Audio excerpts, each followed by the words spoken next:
Hi, this is Phil, and I'm here to tell you all about the Capes and Lunatics Patreon. Don't miss out on our comic book creator interviews, including our monthly Chichester chats with comic book legend D.G. Chichester, superhero movie brackets in our search for the worst comic book movie of all time, and many, many more specials, all completely uncensored. Access starts for $3 a month, full video when you pledge $5 a month. Check out the link in our show notes or go to patreon.com/CapesandLunatics. Hope to see you there.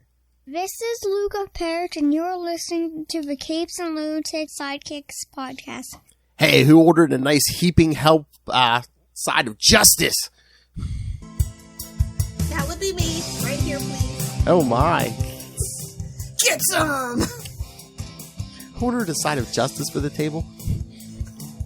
It was me, Barry! That's right, kids. Welcome back to Unlimited Justice. And, yes, we are not JMD Mateus. I'm sorry. Yes, he got a hold of me a few days ago. He's feeling under the weather, so... Soon, kids, soon. Rescheduled, but you get double the trouble and double the fun. That's right, kids. Now we don't have to be classy. Now you got me, Phil, and of course, yes, Classy herself, it is. Hey, y'all, it's Lil. Lil and Phil, your internet's favorite fraternal twins. And of course we had to come back and make our presence known after Earth 3 took over last week. Yeah. I hope their transmatter transporter exploded. I know. Two again. I hate those jerks. Yeah, wholesome. I don't want to make dick chunks. Yeah. So wholesome, it made me want to vomit. No drops. I mean, come on. There we go. That's more like it. That's the stuff. Right into the veins. Hey, old. Let me get a ride on your alligator back, bro. All right. Back to normal. All right, so you're probably saying, well, what the hell are we going to do if JMD Mateus isn't here? Well, I went to the archive. Well, there's always time for justice. Oh, my. There's always room for justice. JSA JLA. On Twitter, JLA.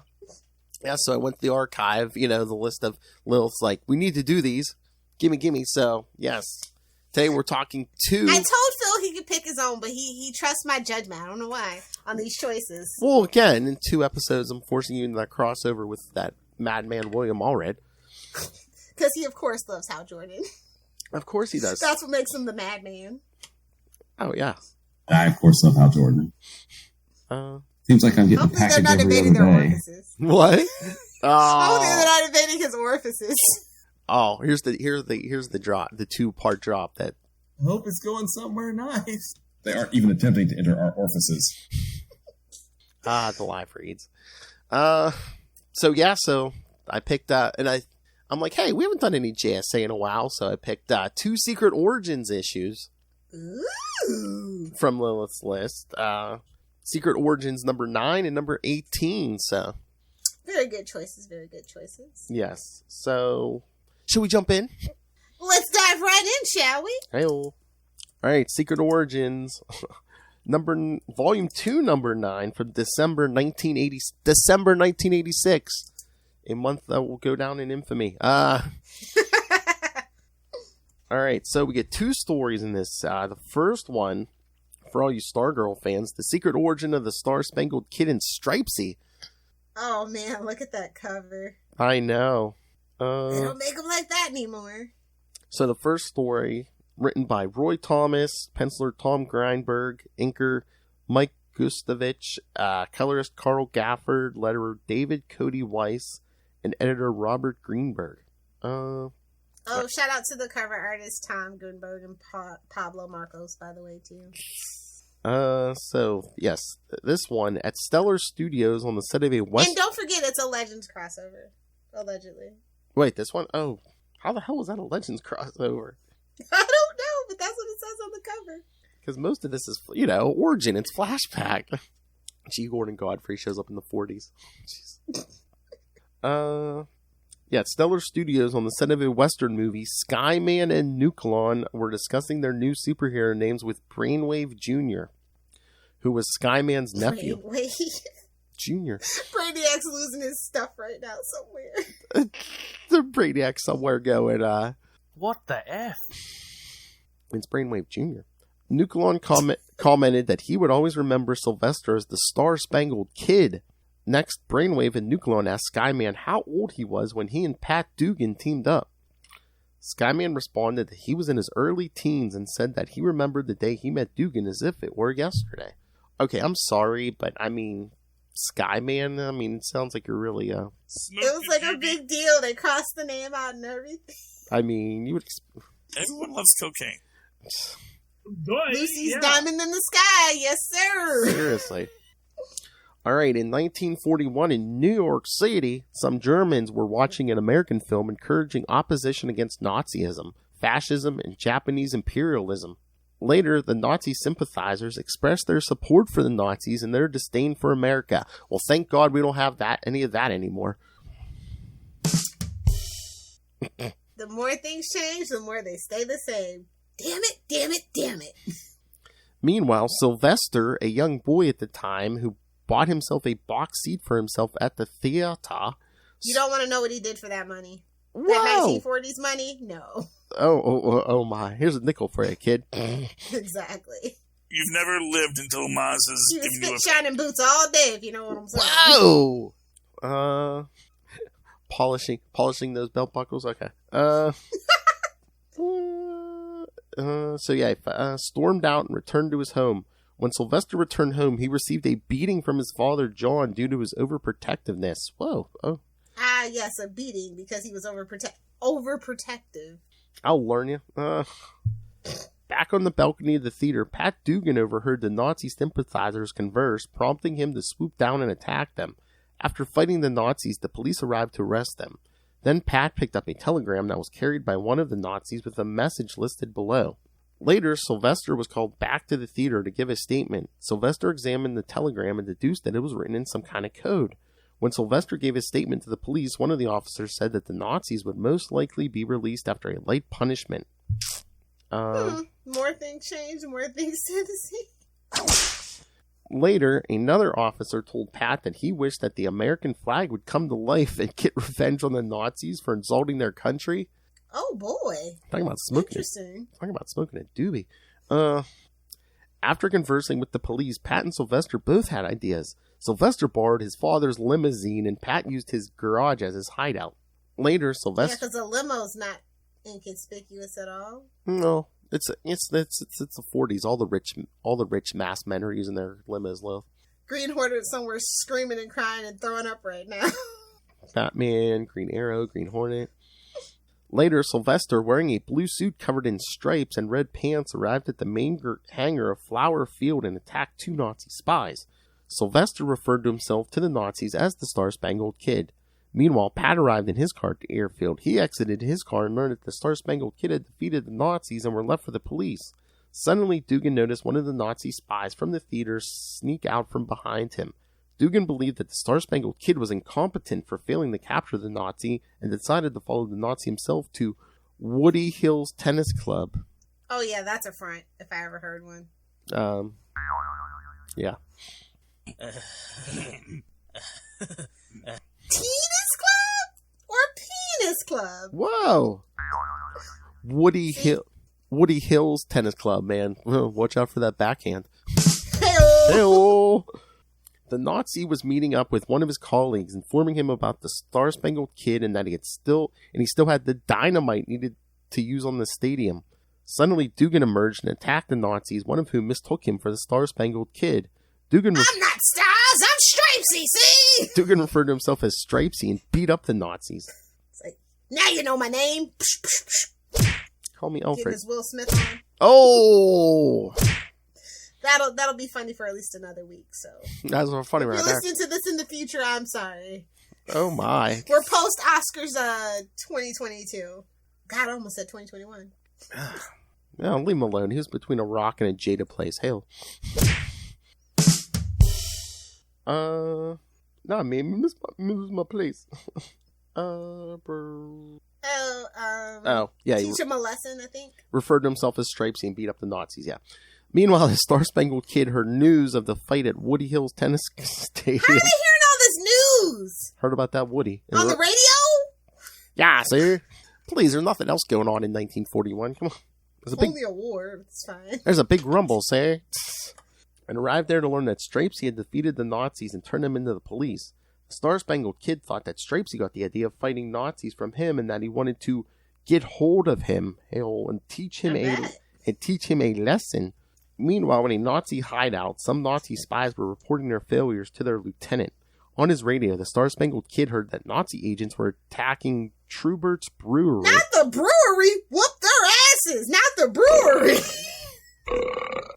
brewery! The young vigilante arrived at the brewery and was defeated. This is the most relatable origin story I've ever heard. Oh my god, and now he's getting beat up by drunken Nazis.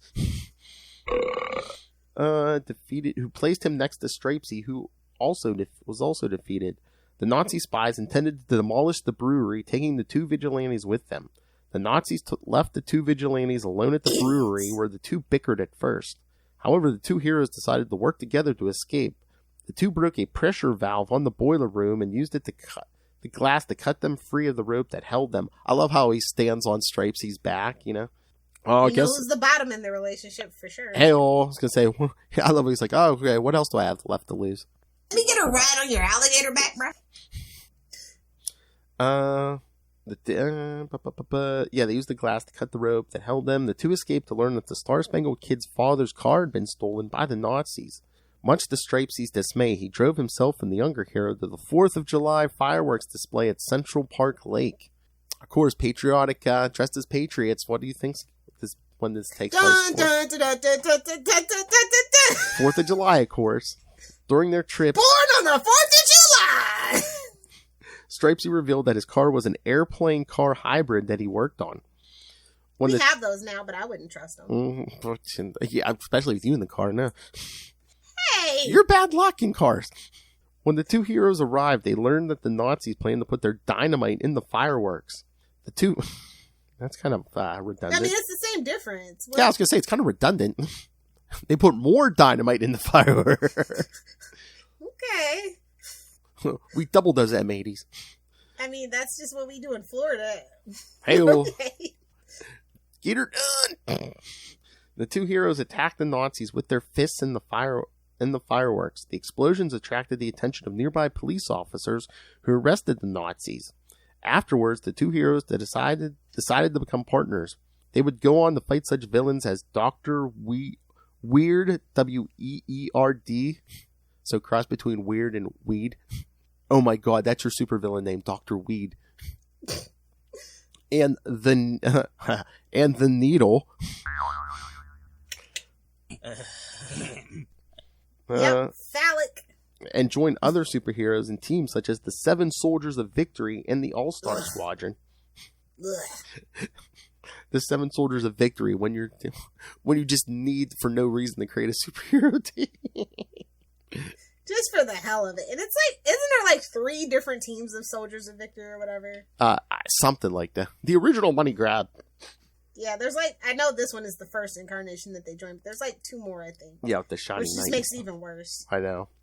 A few years after the war, the 7 Soldiers of Victory were defeated by the Nebula Man and hurled into a time warp. Kill yourself. You got defeated by Nebula Man. You might as well got beat up by Macandale. That's the Macandale version in the DC. And hurled into a time warp so that we could bring them into the modern books until they were saved by the Justice Society and Justice League. After that, Stripesy retired and the Star-Spangled Kid joined the JSA fighting against the Ultra Humanite and Brainwave Sr. One day, Sylvester decided to retire the name Star-Spangled Kid and take up the name Skyman. In the present, Fury arrived to join Skyman, Nucleon, Brainwave Jr., Jade, Obsidian, Wildcat, Northwind. What did I wrong? Oh, stuck with that name. And Dr. Midnight. Dr. Mid-Night. For a meeting, Fury informed them that the Silver Scarab had left the team, so you'll go buy that All-Star Squadron book. Hector Hall. Poor Hector Hall. All right. That's the Silver Scarab if you don't know, kids. Mama loves a good Golden Age story. Hey-oh, that's right. So, thoughts on the first story? And we never saw Skyman again? Right? It's so like, just my imagination? I'm like, where did you pull Skyman out of? It's like, really? And he still had the stars and stripes, so it just didn't even make sense. It should have been like Captain Patriot or something, you know. Well, Well, we go on later to have all that, I steel know. and all that stuff, so.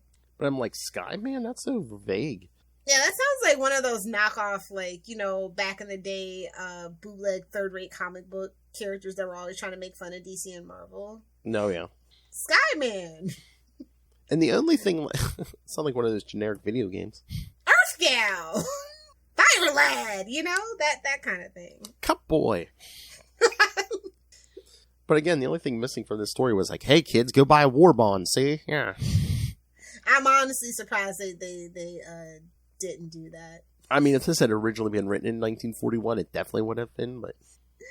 Like, just for the kids, poops and giggles, they should have done it. Oh, yeah. But no, I mean, it's weird, but that's how Origins, especially for JSA, kind of work. Mm-hmm. So... Speaking of which, should we get to the second one? Jay Garrick's origin? Well, which is kind of funny because, Flash is on the cover of this. Yeah. Well, again, they're going to put the bigger name, It's the old bait and switch. So it's like, who's Skyman? Exactly. Let's get to 18, I guess. That's fine. Oh, no. No, Jay's in this one. I know. I'm just saying, he's not the first story. Oh, yeah. The secret origin of the Golden Age Flash. Woohoo. Woohoo. Where is the credits? Let me find the credits for Jay.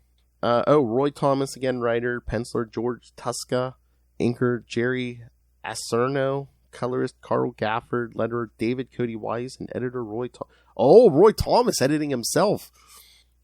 That tracks. Alright, so yes, secret origin of the Golden Age Flash. Oh, God. Jay Garrick was telling Jonathan Law the tarantula. Yikes. You'll see him later in Nightwing, kids. Wait a minute. I forgot Cyborg stole Jay Garrick's backstory. I totally forgot about that. Oh, that's right. That's right, because he's telling the tarantula about how he went from being a college football player to a speedster superhero. Wait a minute. Did he steal his origin from... No. Couldn't have. I was going to say, wait a minute. Did Flash steal this one from... Uh-oh. DC, you might want to call Marvel. From who? Flash, football star, Spider-Man verse. Well, Jay Garrick was way before Flash Thompson. That's what I'm saying. You might want to go get your money, DC. You ruined Captain Marvel, both of them, so you might as well just give them hell on the Flash thing, too. Everybody ripped off Jay Garrick. Yeah. One day, when Jay was a science student at Midwestern University, he approached Joan Williams and asked her about their... How generic is that? Somewhere. Like Central City. He approached Joan Williams and asked her about their date for the Victory Dance. Oh, they're going steady. He gave her a pin and everything. That's not the only V he was thinking about. Hey-oh. Victory, eh? Joan, however, told Jay that although he asked her out first, she would be going with Bull Tryon, the captain of the football team. Excuse me? Man, they Liz Allen'd her. Oh. Yeah. Oh, she wanted to date the captain. I ain't saying she's a gold digger. What? Because she believed that Garrick performed poorly as a football player. Oh. Yeah, like I said, I ain't saying she a gold digger. Questioning his performance. Coach Russell. You gotta rub that one Russell up some feedback, Russell. in. You gotta rub that one in. Coach Russell would refer to Jay as a leadfoot during their games and scold him for his poor performance on the field and that he would not have made the team if the team had not been performing poorly as well. Okay, so is that like a comic code version of he's a lead ass? Yes, it is. While Jay played on Midwestern's football team, he also worked with Professor Hughes in the university's science labs. Okay, see, you shouldn't get rewarded for smoking cigarettes and get superhero powers. That I will have to disagree with. Well, it's 1940. I'm surprised. I know they ate it for breakfast. I know. I'm surprised the cigarette didn't give him his superpowers. Oh my. So yeah. Jay. Yeah. When Jay was at the lab at 3 a.m., he lit up a cigarette, Smoked a doobie. and accidentally knocked over a bottle. I think he was being handsome, quite honestly, because who's at a lab unless you want privacy at 3 a.m.? Hey-oh. And knocked over a bottle of hard water. Releasing some gases, which he inhaled. Yep, smoked a doobie. Oh my God. This is your origin story. He's smoking at 3 a.m. and getting the hard water. Oh my god. Somebody get White Claw on the line. Yes, you're drinking the hard water and smoking at 3 a.m. This is you. And accidentally, releasing gases which he inhaled. Yes, accidentally inhaled. The next morning, the professor came to the lab and found Jay unconscious on the floor. Oh, he was only unconscious for 2 weeks, not 9 months. Suck it, Barry. Oh, well, it was hard water. Hey, it's hard water, not a lightning strike, you know. Hard water gave him football skills. The professor found Jay unconscious on the floor. Next, Jay was taken to the hospital where he remained in a comatose state for 2 weeks. I'll never be over the fact that they had to CGI him some abs. Like, I'll never be over it. Oh my. Right then and there, I knew I should have never got my hopes. For the next week, Jay remained in the hospital, but one day he got up, looked out the window, and saw Joan getting off of a bus. Jay rushed through the hospital to meet Joan.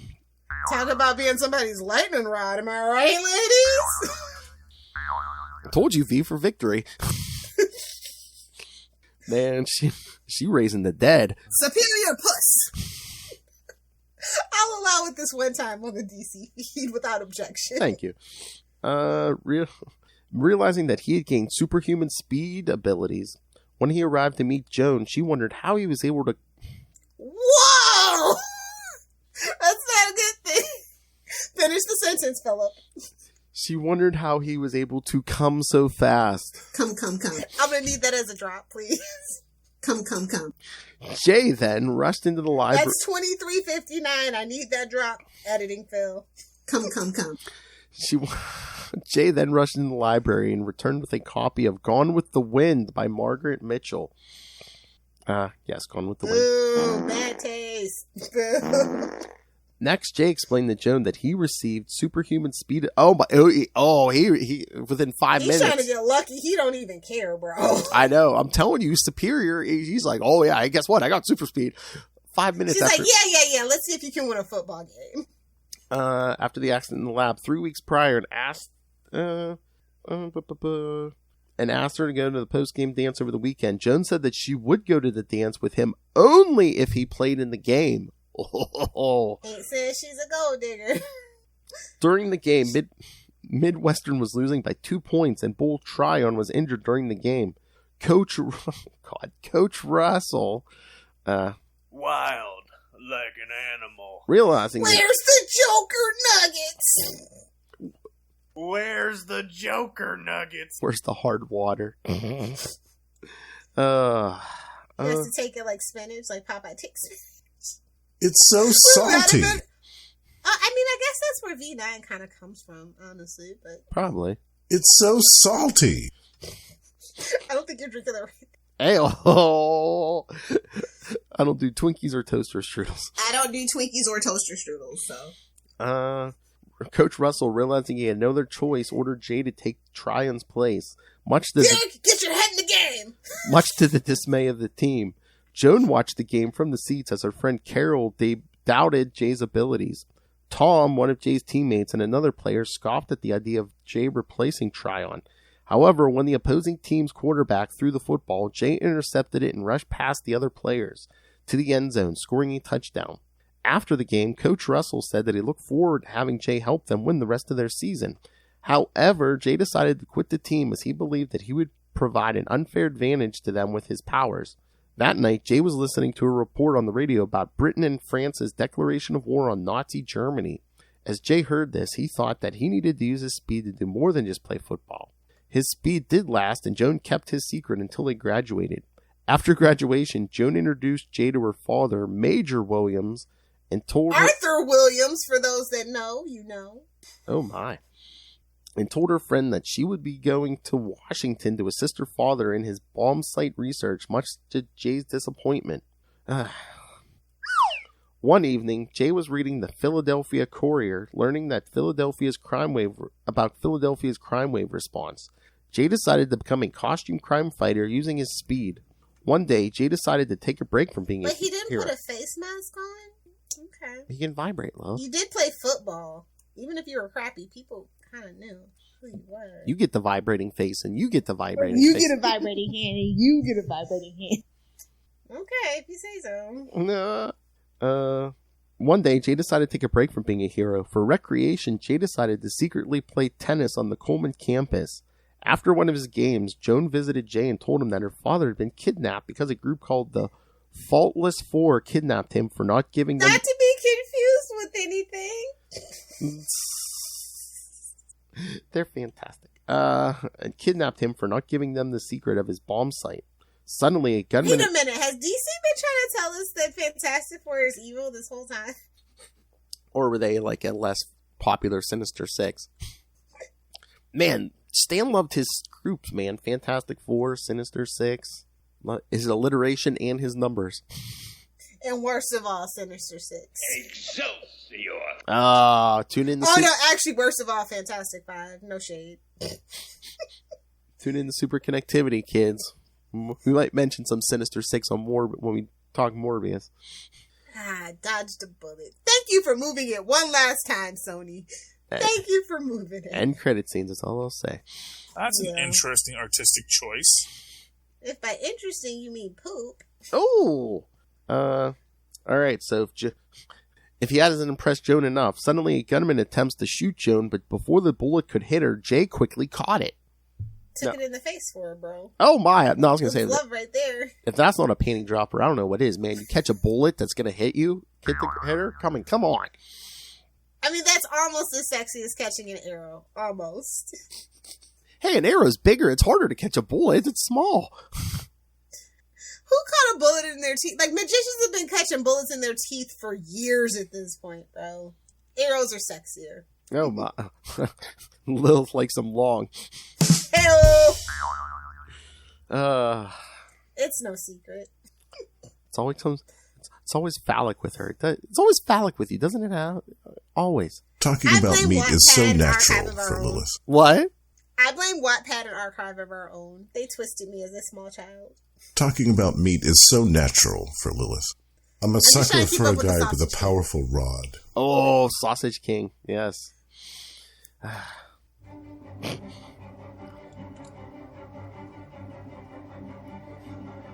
Sausage Man. Sausage Man. Ray's not gonna hear this. I mean, he might. There's no, there's no Batman. Can you bleep it so he can listen to it? There's no Batman. He's safe here. Batman, my favorite character. It's a lot of meat. Meanwhile, at the meeting That's what Joan's about to say. Hey-oh. Meanwhile, at the meeting place of the Faultless Four, Duriel, the man who attempted to kill Joan, announced that he intended to tell Major Williams that his daughter had been killed, hoping to make the officer break his silence. Duriel came to Major Williams and told him that his daughter had been killed. The Major, however, did not believe Duriel. To prove that Joan was dead, Cyril Satan, the leader of the Faultless Four... When your last name's Satan, yeah, your life has probably been planned out for evil. Talk about your destiny. I know. It's a stage name. It's fine. He'll be okay. But he ordered Duriel to bring the corpse to her father. When Duriel arrived, he saw Jay and asked him to bring him to Joan. Jay came in and showed Joan to Duriel, who was shocked to find that she was alive and claimed that he had found the wrong Joan Williams and rushed away in his car. Then Jay rushed, following Duriel's car to the meeting place of the Faultless Four. At the hideout, Cyril Satan was lashing out at Duriel for failing to kill Joan. Suddenly, Jay broke into the window, causing the criminals to shoot bullets at him, which were all caught by the speedster. Wait a minute. Did Superman steal stuff from him, too? I don't know. Superman came in 38. Jay was in 40, so... Yeah, but we hadn't established Lois's dad or anything at that point either. So that's what I mean. Everyone was ripping off. Yeah. Everyone makes a big deal about Superman being first, but yeah, it seems like everyone's ripping off. He was very... If we're honest, he really didn't get fleshed out to the 50s. And even in the 50s, he was, like, fighting aliens. Yeah. Oh, please. Even Batman was fighting aliens in the 50s. The 50s were a weird time. Oh, please. If Jay had debuted later, I don't think there would have been a Barry Allen. Yeah. We all know. Trust me, we all know. No. Jay found Major Williams and rushed away with him to the Williams residence, reuniting him with his daughter. Suddenly, the speedster disappeared, much to the Major's... Okay, he caught bullets and saved Joan and brought her father back. I mean, come on. Joan's a tough nut to crack. Hey-oh! Jay, who suspected that the Faultless Four had something planned at the beach, lurked around until a fighter plane piloted by Duriel swooped down and attacked Jay, who quickly transformed into his hero guise and caught the bull... Well, big whoop, he had to put a helmet on. And caught the... He did the Wonder Woman spin around, bro. Grabbed his helmet from his butt and he's like, let's do this! Jakey Rick! And he caught the bullets from the plane. Duriel, who referred to the speedster as the Flash... when the villain gives you your name. Oh, it's like boo. Tomato. Okay, Russell, here you go. Yeah, that's like when some random soldier just goes, we're going to find that Hulk. He's not wrong on that. He's not wrong. Outside with him on this, just this one thing. What's worse than... Shit. Hold on. Whoa! Sorry. That's okay. Yeah, kids, it's what's worse than that? When some random person says, oh man, look at that thing. Poor Ben Grimm. So, yeah. Duriel gave him his name as the Flash, flew back to his teammates to warn them. Jay followed the plane, the Keystone City, where the Faultless Four had relocated. Cyril Satan, who had anticipated the Flash's arrival, activated an electric trap, which failed to harm the Flash, but instead electrocuted 3 of his colleagues. when the booby trap backfires. Yeesh. Well, I guess we're the Faultless One now. Ooh. Next, Cyril Satan attempted to escape in his car, but the Flash caught up to him and caused his car to swerve off a cliff to his apparent death. Yes, you didn't have to save him. Kids, that's why Lilith loves the Golden Age, man. Every issue ended with some villain meeting his untimely end. Well, that's what you get for doing evil. Oh, yeah. But yeah, like, nobody does it like Batman, though. Just crushing them in the recycler, letting them choke from the bat plane. Just chef's kiss to old school Batman. Who was writing these Golden Age issues? Paul Rudd? People were going off cliffs every week. Yes, that was a Mac and me joke. You're welcome. Oh my God, did you hear the latest Conan episode? Paul Rudd was on there and they were talking about that and then they started playing it again and Conan's like, oh my God, you did it to me on my podcast. That's hilarious. Later on, Jay would find himself becoming a member of the Justice Society of America and married to Joan and having a child together? That got retconned out of existence because why would we have Barry Allen if Jay has a kid? They have a dog. They don't have a child. If you know, you know. So they retconned him into becoming Lilith Hellfire. Okay. I mean, honestly, that's the smartest thing you can do as a superhero. Honestly, you shouldn't even be married. If you have nothing they can use against you, no leverage. Again, Lilith. Superior puss. Gotta put a ring on it. Joan ain't that type of girl. Gold digger. Please, Lilith. It was 1940. I'm sure he didn't get any of that superior puss until he married her. Yeah, I totally get it. But she, it could be worse. She could have just been hangry all the time. Oh, Iris. Yeah. Man, I swear, if you go scroll back and find those, she was hungry every issue. Oh, those first couple Barry issues, I know, every time. It was like the first 10 that he is always taking that broad out to lunch.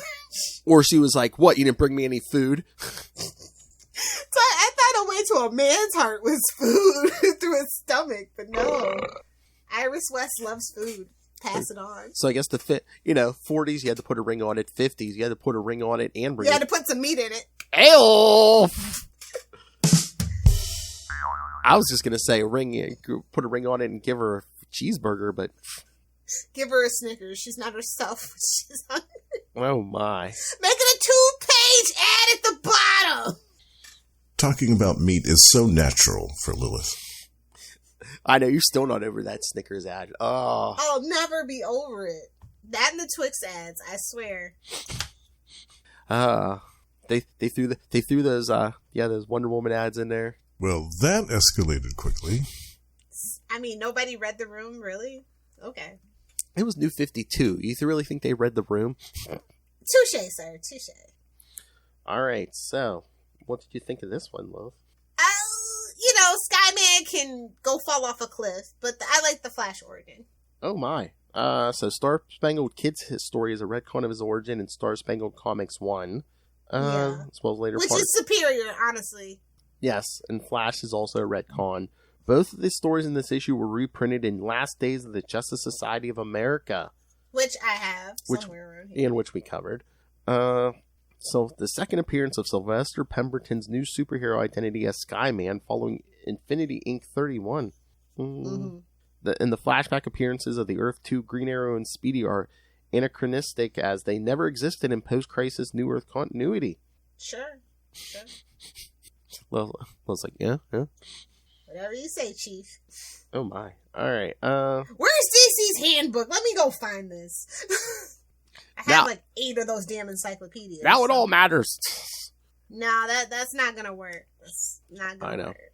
Psycho Pirate, fix it. I thought it would have been more interesting if everyone remembered pre-crisis. Just like, oh yeah, man, I remember I had an old friend, but he got wiped from existence.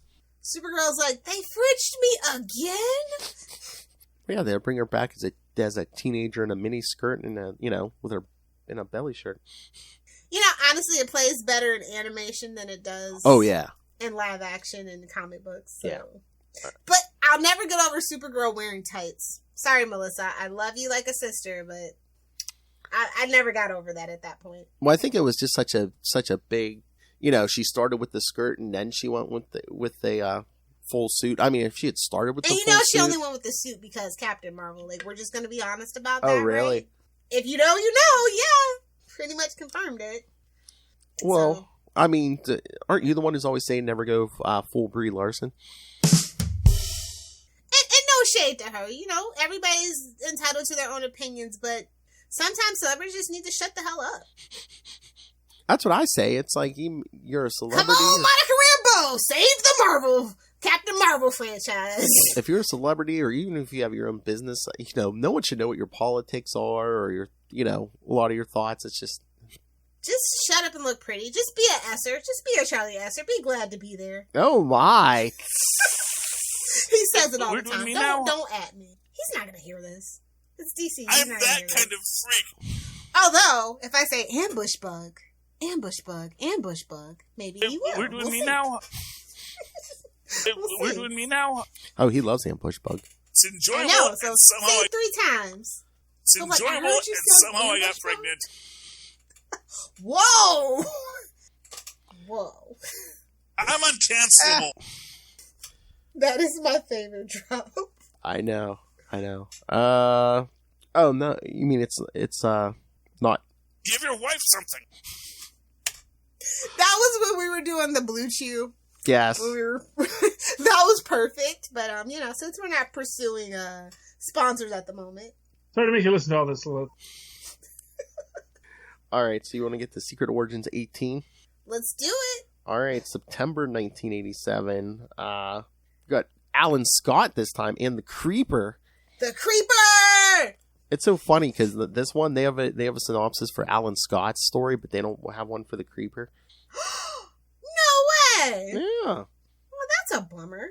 So, well, I appreciated this. I mean, I'm sure this is what the story was, but I've never read a version of the Creeper's origin, so... And I guess you never will. Well, no, I read the actual comic. I'm just teasing. On DC Universe, the Creeper is so niche. I know. Such a deep cut. So so Jack Ryder gets and it's they screw Bill Finger every time. I need that as a drop. Anytime they can screw Bill Finger, they're gonna do it. First of all, that's something about DC you just gotta know going in. In the butt is fine. I know, poor Bill Finger, man. I mean, Bob Kane took credit for all that for how long? They're just like, yeah, pipe down, Bill Finger. You don't matter. I mean, back then, man. Well, they didn't want to pay. They didn't want to be paying out anything they didn't have to be paying out. So true. He could have been on that red carpet. Batman '89 when Bob Kane was making the rounds and stuff. He finally got his justice, so I hope his kids are actually still seeing the money and stuff. So. I know. Would have been nice if he was still alive, though. Well, that's how it goes. That's true. They only love you when you're gone. But yeah, this Creeper origin is just... So, like, the bad guys drug him up and just, like, dress him up in that costume, and rich people just beat on him. Are we sure that's not Batman? Oh, my. And then there's that implant where he just has to, like, touch it. So are we saying the Creeper is just, like, a permanent, like, drug-induced, I mean, what kind of good drugs are those, love? I guess the same kind Morpheus takes. I don't know. Oh, no, he gets all on blood. Blue blood. Oh, God. Oh, jeez. Sorry, spoilers. No, I saw it. I'm just... No, I mean for anybody who hasn't, that wanted to. That was for the PG-13 rating, obviously, but yeah. Only still hashtag not over it. Only for a while. And they're definitely setting up a sequel. See how that works out? Somebody opening their eyes. Yeah. Oh my god, I had somebody ask me if the Creeper and the Joker were the same, and I'm like, you shut your filthy mouth! Do some research! Exactly. Yes, it was the same person that said Hulk could beat Superman, so don't worry about it. I no longer speak to that person. Like an animal. Oh, one of your himbos. Okay. It's like, you just go away now. I hope it was worth it, love. Didn't even get that far, thank God. Oh! Although the Justice League did do episode with the Creeper, if I remember right. Oh, we'll get there eventually then. Yeah. That one is actually my favorite kind of like depiction of Creeper. It's not Yeah. this. Yeah, I remember. I was always like, what's the Creeper's deal? But so basically what? But he wants to be so moral and heroic, but like, I mean, just from this story, it seems like drugs gave Jack Ryder a split personality. Yeah, little Dr. Jekyll and Mr. Hyde for sure. But also, I think I like Justice League's version because he has like kind of the Kraven the Hunter outfit going on. Yeah, I was gonna say he almost seems like Deadpool if you run him through like Rocky Horror Picture Show. Yeah, that's a good summation actually. All right. So do you want to get to the Alan Scott origin? Sure. Yeah, let's do it. All right. Because, yes, this one actually has a... Did we even need to retcon this? I mean, nobody really cares about this guy, so... Well, I wonder if, like, after Crisis, if they're just like, you know what? We haven't done the origins of the JSA for a while, maybe? I mean, he doesn't even really count. Like, we're being honest. And again, it's like, I mean, maybe they didn't know at this point, but why are we bothering to update the JSA if we're going to throw him into limbo anyway? Yeah, they clearly didn't know yet. All right, 2,000 years ago, hold on, let me do the credits if I can find them. Oh wait, here, let me do the Creeper one too, even though there wasn't synopsis. Andrew Helfer and Keith Giffen, writers on that Creeper. Keith Giffen, penciler. Inker Rick Bryant. Carl Gafford, colorist. Hey, John Costanza. Yes, that's right. And Greg Wiseman and Roy Thomas, editors. This cover is also better than the other one too. Yeah. This is going to be our episode cover art. Yes. Where's the Alan Scott? Here we go. Yes, The Secret Origin of the Golden Age. The Tale of the Green Lantern. Writer Roy Thomas. Penciler George Freeman. Inker George Freeman. Colorist Anthony Tollin. Letterers Gene Simic. And editor Roy Thomas. He was a busy boy. Man, Secret Origins, man. They let him get. I think he made his living off of that. He still gets a shekel. He's probably getting a shekel for saying it right now. Editing his own stuff. Yeah, sometimes you gotta do what you gotta do. They can't all be Denny. True. All right, so this one, 2,000 years ago, a green meteor came to Earth and landed in the provinces of China. An aging occultist named Chang. Because that's not racist. Well, again, we're retelling a 1940s story, so. Everyone, still the 80s, and the 80s were kind of messed everyone was Chang in China, and everyone was Juan in Mexico. I get it. Yes, Chang discovered the meteor and listened to its spectral promises of death, life, and power each time the green flame of life flared. Cutting away a portion of the alien rock, Chang fashioned it into a small lamp. The neighboring villagers distrusted the sorcerer, and before long, a mob gathered together and killed him. The flame of life fulfilled the first of its prophecies by killing Chang's assailants. Ruh-roh, Shaggy. This is bad. And they've even mentioned the meteor, aka the Star Heart that the Guardians tried to imprison all magic in. Yeah. God. Damn blue people. The lamp traveled across the globe for centuries until it eventually fell into the hands of a mental patient named Billings. Billings remodeled the lamp into the shape of a train conductor's lantern. The green flame of life flared again and mystic... He likes trains. I like trains. We'll call him Sheldon. True. Bazinga! And mystically restored Billings' sanity, granting him a new lease on life. As promised, the second of 3 prophecies had been fulfilled. Only a few short years later, the flame of life fulfilled the third part of its prophecy. Engineer Alan Scott and his colleague Jimmy... His colleague. Oh, yes. That will be retconned in a couple decades, yeah. Traveled aboard a train across the American Midwest. Alan is present... Okay, hold on 1 second. See, like, back in the day, the Midwest was not flyover states for superheroes. Mm-mm. I'm just saying. Oh, yeah. I found it very interesting, honestly, as, you know, America has gotten basically to just be bi-coastal and nothing in the middle matters. Back in the day, the middle mattered. Yeah, they wanted average people to get superpowers. Although the Iowa thing, when it comes to voting, we can let that go as a tradition. I'm sorry. New Hampshire, too. You can go. Louisiana. That's always interesting. As long as Bobby Jindal just stays the hell out of the public eye, I'll allow Louisiana to still be a thing.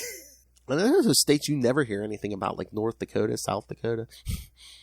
You know, as educated as I am, I still can never remember which one has the freaking monument in it. Because it doesn't matter. Why are there 2 states? It should be 1. It should just be the Dakotas. Yeah. Like, they don't need 2 states. They don't even have enough people to populate 1 state. Like, let's be honest. Sorry if you're from one of the Dakotas. Certain parties. Same thing with Carolinas. It only needs to be 1. They share a football team. That's all you need to know. Lilith, certain parties needed more representatives, okay? Oh, I know. Redlining's always been a thing. Gerrymandering, always been a thing. I get it. Alan, sorry. That's okay. Alan is present to inspect the recently designed trestle bridge. Again, random. Alan recently outbid a rival engineer named Albert Decker for the trestle bridge contract, and Jimmy is concerned that Decker might... Jimmy! Sorry. Well, what a great audience you guys are. That Decker might try to sabotage the bridge's test trial. Alan assures him that there's nothing to worry about. Oh, now you know there's something to worry about. And again, Jimmy, you know, it's like, you could be serious without your pants on. Like the penis. Shout out to Jimmy actually becoming like another Jimmy Fallon and whatever the other Jimmy got, Jimmy Kimmel. Like, it's funny because in the South Park universe, post-COVID thing, he actually becomes a late night. And I was like, it's only because his name is Jimmy. Because even James Corrigan is technically a Jimmy. I'm just saying it's a conspiracy theory. And one day I will talk about it on the Patreon. Oh my. That's why they had to get rid of Conan. You don't want to know the things I've done. What? That's why they had to get rid of Conan, see? Oh, you don't want to know the things I've done. I can see Jimmy. A lot of red string in her house, kids. I pretty much own the little 3x5 lined note cards. As fate would have it, however, a bomb explodes beneath the bridge, derailing the train. Everyone on board is killed in the explosion. Who does he think he is, Ra's al Ghul? I know. Everyone but Alan Scott. Alan awakes and finds a strange emerald lantern resting near the wreckage. Now the green flame of life flares for a 3rd time, granting the gift of power to Alan Scott. And your subconscious fear of wood. Wood, Jerry. Wood. Following the lantern's instructions, he cuts away a small piece of the lamp and molds it into a ring. Why isn't the ventriloquist his greatest enemy? That dummy? The flame of life instructs that in order to effectively weld his power, he must charge his ring with energy from the lantern once. Oh, this is where the 24-hour BS started. Every 24 hours. With the fantastic new power under his command. Me, who never remembers to take their ADHD pills. That sounds like a nightmare. I know. I'd be charging every 5 minutes. Be like, oh, okay, I'm good for 24 hours now. Hour later. Did I charge it? Ah, damn it, I don't know. It blows up the whole earth because I charged it too much. With fantastic new power under his command, Alan sets out to find Albert Decker, the man responsible for blowing up the trestle bridge. Glowing like a green phantom, he phases through the walls of Decker's office and forces him to take responsibility for the bridge's destruction. Moments after Decker confesses to his crimes, he falls away dead from fright.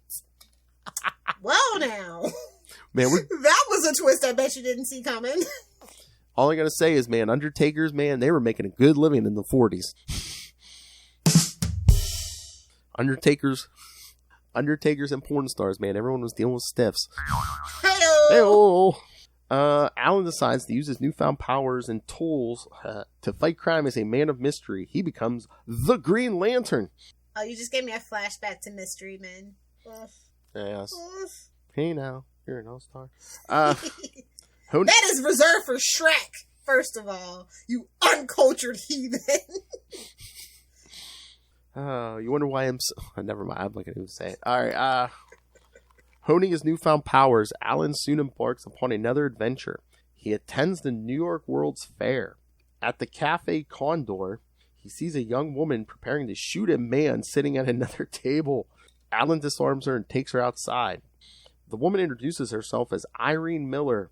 The man... I hope that wasn't Matt's dad. Oh. Working for the Kingpin. What? Oh, yes. The man she was prepared to shoot is a gangster named Murdoch. Irene explains that her brother Danny once belonged to Murdoch's mob, but decided to quit the organization and go straight. Oh, please, how bad is that Murdoch mob? They're just looking for chicks.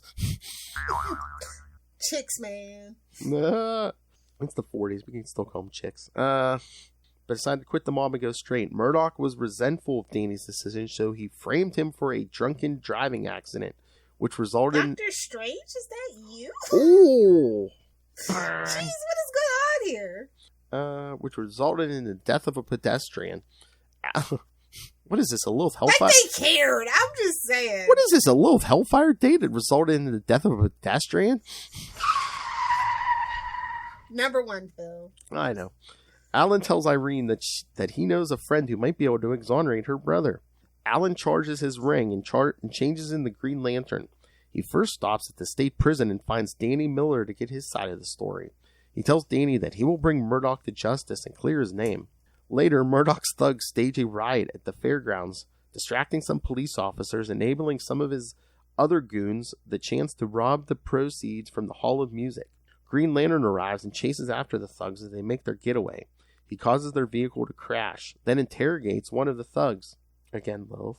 The criminals race back to their boss, Murdoch, and Green Lantern silently tails them. He discovers that Murdoch has been blackmailing a judge named Homer Wake in order to get permits to set up their racketeering operation at the fairgrounds. He also learns that Murdoch has kidnapped the judge's young daughter and is holding her captive. Murdoch believes that Wake is the reason why Green Lantern has been interfering in their affairs and sends a hitman to silence him. Green Lantern arrives at Wake's home and stops the thug from killing the judge. He then uses his ring to learn where Murdoch is holding Wake's daughter. Returning to the fairgrounds, Green Lantern finds the young girl inside a small room at the Perisphere. Murdoch arrives and the two get into a fight with each other at the top of the building. During the scuffle, Murdoch loses his footing and plummets to the ground below. Before dying, he confesses to framing Danny Miller, and Miller is freed from prison. Oh, he got the classic 40s death. He got killed and he confessed before he died. It wasn't him. You're muted. As if anyone could put a muzzle on Lilith Hellfire. I said, yeah, that's classic. I was just surprised you didn't say Martha. Why didn't you say that name? It wasn't him. Deathbed. Again, classic 40s. Deathbed confession right before you get kicked the bucket. What are you going to do? You hit the pavement and you're still alive long enough to say it wasn't him. And of course, yes, this secret origin was reprinted in Last Days of the Justice Society of America. Yes, and this is based on the work of Bill Finger and Martin Nodell. It adapts the story originally published in all... I always like to say noodle. Hey-oh! She likes to say it. She doesn't like to... Never mind. Yeah. All American Comics. Whatever happened to that? All American Comics, 16 and 18. Again, was that just like... back in the day? It was Green Lantern's like original book or whatever. But there used to be so much not diversity. There used to be so much, like, I don't know, so many more books that actually were like relevant. So I guess that like all just related to one character. So I guess like back in the golden age, so what, they just put out like these anthologies and just saw what characters took, like, you know, Superman Action Comics #1. There was how many stories in that? Yeah. All anyone ever talks about is Superman. I mean, we still get anthologies, but they're very far and few between, and they're usually for like new talent showcases mostly now, and they hardly ever do that anymore either. I used to really look forward to those every year, and a lot of great talent came out of it, but the comic book world is so small now. It doesn't matter if it's indie, creator-owned, or one of the big two. It's just the same names over and over again, and I don't know. I think that's probably why I'm so frustrated with comics right now. Because it's the same people over and over. And I love the people that I love. You know, you got your Sadarskis, you got your McKays, you know what I mean? You got your Kellys. Is that just like a money thing where it's like it's cheaper to just have it's a known factor. They have a fan base. You can expect certain things. But at the same time, it's just like I feel bad for the kids that are growing up right now that are actually like trying to get into comics because it is just the same thing over the same people on each side of the aisle. You know, it was always a shock like, oh my God, they got so-and-so to come to DC, or oh my God, they got so-and-so to come to Marvel. You know, it's like a big thing. And I guess like I wouldn't use Bendis as an example. I was going to say. That's aged poorly, but like back in the day, it was like a real big, huge thing, and I think the Bendis thing probably has sunk the boat on that. Oh, yeah. Oh, yeah. Through no fault of his own. I mean, they hired him on their own accord and stuff, thinking that'd be great, but they gave him Superman. That was their first mistake. All these damn creators now wanting health benefits and stuff. Well, no, and I'm okay with that, and I think that's probably the only way that they can really actually even make money, and that might be another reason why the rates haven't gone up and stuff, but the minimum wage hasn't gone up in 20 years, so, yeah. You know, like, what are you going to do? You can unionize. That's why these poor people are writing or drawing 20 books a month. I mean, honestly, the more that I think about it, the more that makes sense. You know, if you're a creative, you should be able to be paid a decent, livable wage, you know?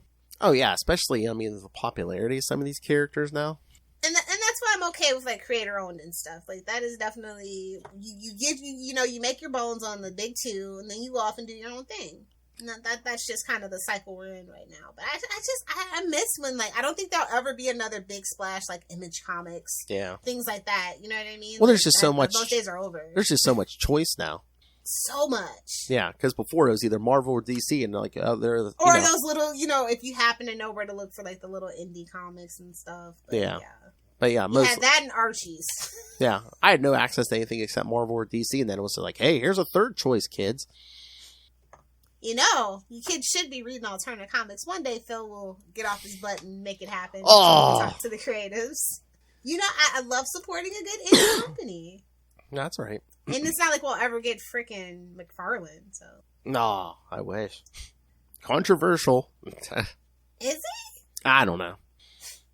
He made some comment. The most controversial thing about him is he's Canadian. Oh, I saw people were up in arms a few weeks ago because I don't know, he was talking to somebody online and he said something about he doesn't make a lot of like female figures because it's like, oh man, these kids they get rewarded with toys. You think they want to go and get a girl toy or something like that. Oh my! Yeah.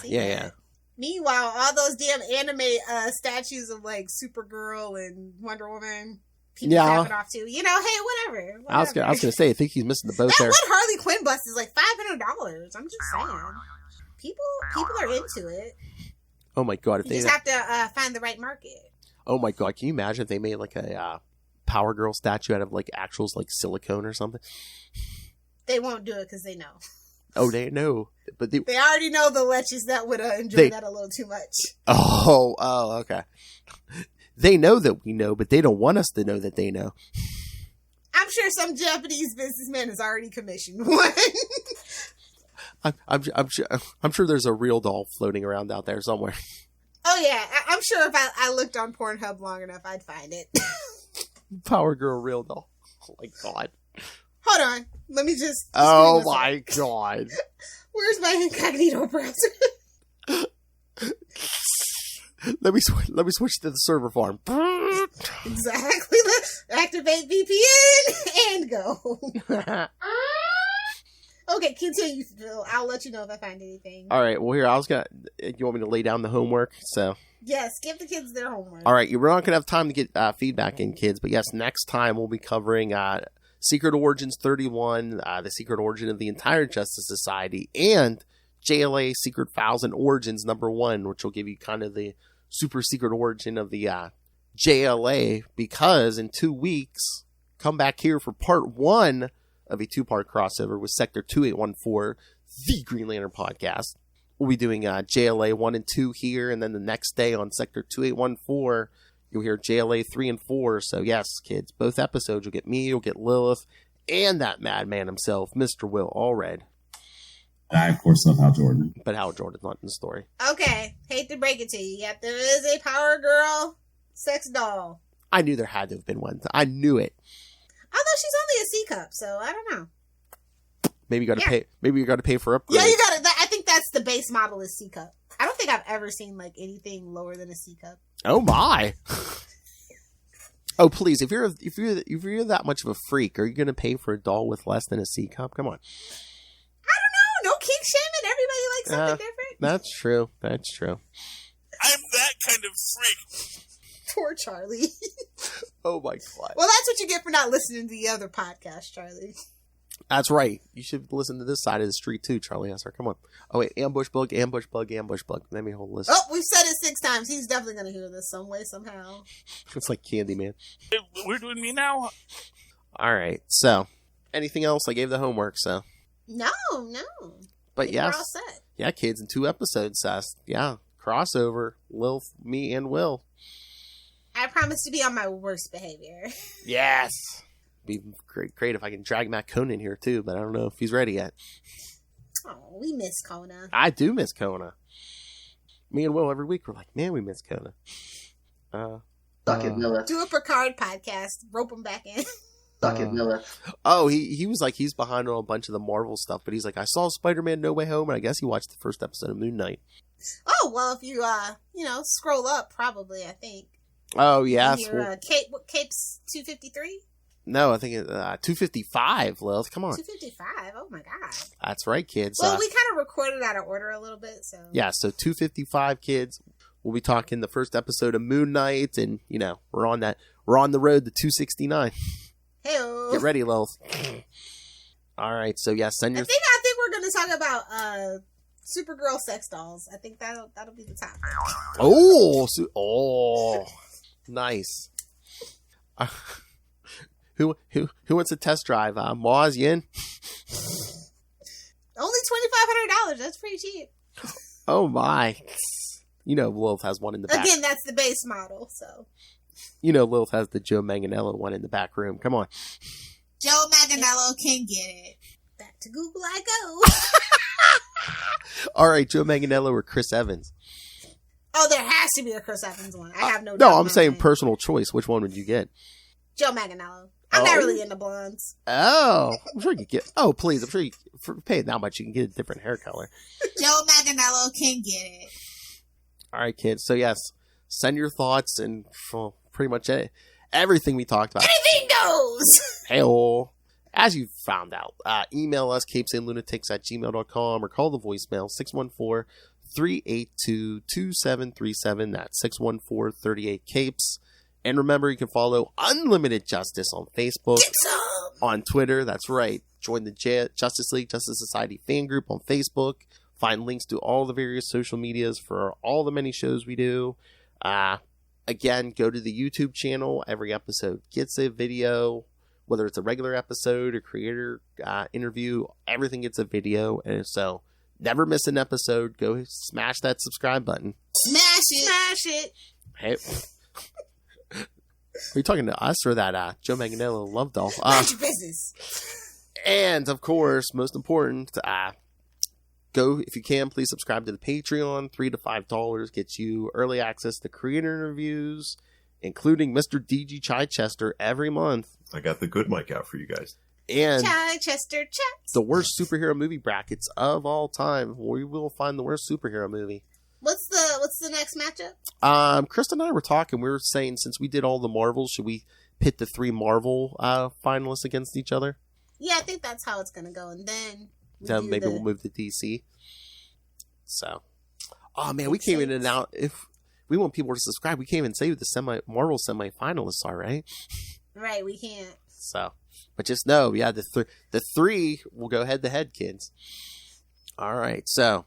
Yes, subscribe there or get yourself some Capes and Lunatics and Capes and Lunatics Sidekicks merch.